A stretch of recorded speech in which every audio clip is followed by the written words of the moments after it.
3 microcoulomb के बिंदु आवेश से 2 मीटर की दूरी पर -2 माइक्रोकुलाम बिंदु आवेश वायु में रखा हुआ है।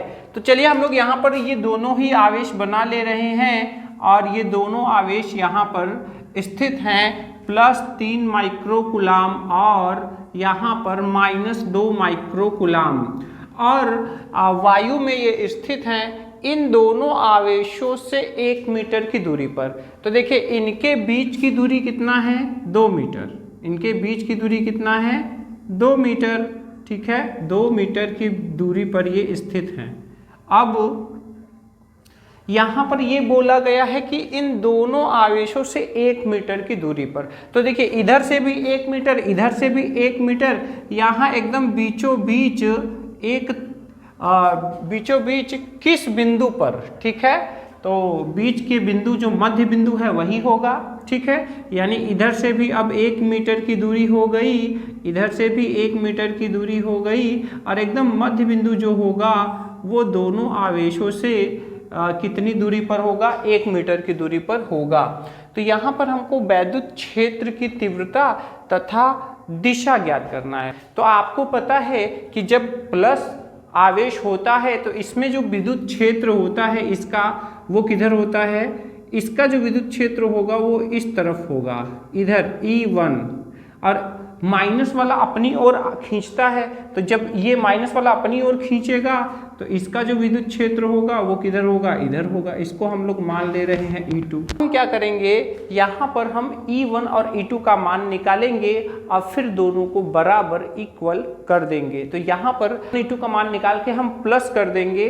क्यों, क्योंकि दोनों एक ही दिशा में है। प्लस वाले का बाहर की तरफ जा रहा है, माइनस वाला अपनी तरफ खींच रहा है, दोनों एक ही दिशा में है। तो दोनों को जोड़ने पर हमारा परिणामी वैद्युत क्षेत्र की तीव्रता का मान आ जाएगा, और इसकी दिशा किधर होगी, माइनस वाले की ओर, क्योंकि दोनों की दिशा तो उधर ही है। तो हम यहाँ लिखेंगे हल में, दोनों आवेशों से 1 मीटर दूर स्थित बिंदु मध्य बिंदु पर होगा। कहाँ होगा, मध्य बिंदु पर होगा। 3 माइक्रोकुलाम के कारण मध्य बिंदु पर वैद्युत क्षेत्र क्या हो जाएगा, E1 बराबर क्या हो जाएगा, 1/4 पाई एप्सिलॉन नॉट, और यहाँ पर ये हो जाएगा 3 माइक्रोकुलाम है तो यहाँ का 10⁻⁻⁶, और बटा में r² मतलब कि 1 का स्क्वायर। तो यहाँ पर ये हो जाएगा 9 × 10⁻9 और गुणे 3 × 10⁻⁻⁶।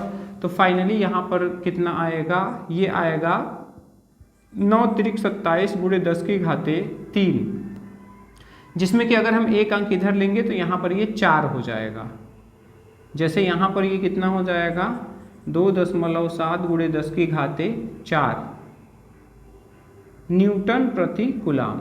इसी प्रकार -2 माइक्रोकुलाम आवेश के कारण मध्य बिंदु पर विद्युत क्षेत्र की तीव्रता, ये क्या हो जाएगा, ये E2 हो जाएगा। और E2 बराबर, चलिए हम इसका डायरेक्ट वैल्यू यहाँ पर रख दे रहे हैं, 9 × 10⁻9, और यहाँ पे 2 माइक्रोकुलाम है तो यहाँ पर क्या हो जाएगा, ये -2 × 10⁻⁻⁶ और 1 का स्क्वायर। तो ये 9 दूनी 18 हो जाएगा। कितना हो जाएगा, 18, और यहाँ 10⁻3 आएगा, लेकिन एक अंक इधर खिसकाएंगे तो हम डायरेक्टली यहाँ लिख दे रहे हैं। चलिए 18 × 10⁻3, और यही चीज़ अगर हम इधर ले आएंगे तो 1.8 × 10⁴ न्यूटन प्रति कूलाम। ठीक है, दोनों दिशा एक ही ओर है तो हम यहाँ लिखेंगे, अतः मध्य बिंदु पर परिणामी विद्युत क्षेत्र की तीव्रता तो क्या हो जाएगी, E बराबर E1 + E2।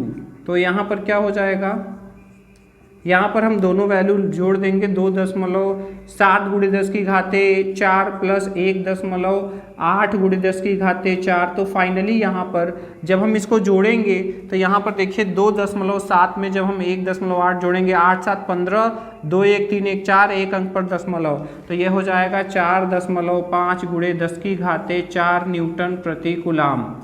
तो यहाँ पर इसकी दिशा क्या होगी, इसकी दिशा होगी -2 माइक्रोकुलाम आवेश की ओर। तो इस तरह से हमारा आंसर आ चुका है। अगर आप यहाँ पर ध्यान से देखेंगे तो यहाँ पर हम लोगों ने क्या किया है, दोनों आवेशों से मध्य बिंदु पर E1 हमने निकाला, E2 निकाला। अब दोनों एक ही दिशा में है, इस वजह से हमें यहाँ पे प्लस करना पड़ा। अगर अलग दिशा होती तो वहाँ माइनस करना पड़ता। तो यहाँ जोड़ने पर 4.5 ये हमारा यहाँ पर आंसर आ चुका है। तो आशा करते हैं आपको समझ में आया होगा स्टूडेंट्स। अगर आपको इसमें कोई भी समस्या हो तो आप कमेंट कर सकते हैं। अगर वीडियो से थोड़ी भी हेल्प मिली हो तो इसको लाइक कीजिएगा, अपने दोस्तों में शेयर कीजिएगा, और अगर अभी तक आपने सब्सक्राइब नहीं किया है तो इसको सब्सक्राइब कर लीजिएगा, क्योंकि ऐसे ही वीडियोस यहाँ पर आते रहेंगे। तो मिलते हैं नेक्स्ट वीडियो में अगले इंटरेस्टिंग क्वेश्चन के साथ। जय हिंद।